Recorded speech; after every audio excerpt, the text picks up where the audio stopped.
வெடிய கூப்பிடுங்கப்பா தலைமை ஆசிரியை அப்படின்னு சொல்ற மாதிரி நல்லாசிரியை விருது பெற்ற தலைமை ஆசிரியைய இங்க மாணவர்கள் ஊர்வலமா கூட்டிட்டு வந்தது பலரையுமே நெகிழ்ச்சியில ஆழ்த்தியிருக்கு. மயிலாடுதுறை மாவட்டம் தரங்கம்பாடி தாலுகா ஆக்கூர்ல இருக்கக்கூடிய அரசு மகளிர் உயர்நிலை பள்ளியில தலைமை ஆசிரியரா இருக்கவங்க தான் மணிமேகலை அப்படின்றவங்க.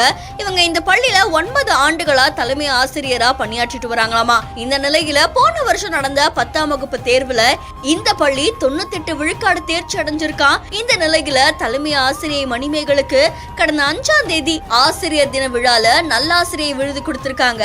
இந்த பள்ளியில பணியாற்றக்கூடிய ஆசிரியர்கள் அதுக்கப்புறமா மாணவிகள் அதை உற்சாகமா கொண்டாடி இருக்காங்க. அந்த வகையில ஆக்கூர்ல இருக்கக்கூடிய கடை வீதியில தலைமை ஆசிரியை மணிமேகலை கணவர் குணசேகரன் இவங்க 2 பேரையுமே மாலையை போட்டு அதுக்கப்புறமா ஆசிரியர்கள் அவங்கள ஊர்வலமா சாலையில கூட்டிட்டு வந்திருக்காங்க.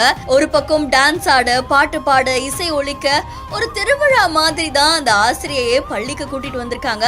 அது மட்டும் இல்லாம அங்க வந்து அவங்களுக்கு ஆரத்தி எல்லாம் எடுத்திருக்காங்க. அண்ட் இந்த விழா ரொம்ப வெகு விமர்சையா போயிருக்கு. இதை பார்த்த பொதுமக்களும் அங்க இருக்கக்கூடிய மக்கள் பிரதிநிதிகளும் அவ்வளவு சந்தோஷப்பட்டிருக்காங்க. அந்த ஆசிரியைக்கு பொன்னாடைகளை போர்த்திருக்காங்க. இந்த காட்சிகள் சமூக வலைத்தளங்கள்ல வைரலா பரவிட்டு இருக்கு. இது தொடர்பான உங்களுடைய கருத்துக்களை நம்மளுடைய பிஹைண்ட்ஸ்ல பதிவு செய்யுங்க. மேலும் செய்திகளுக்கு ஃபாலோ பண்ணிக்கோங்க.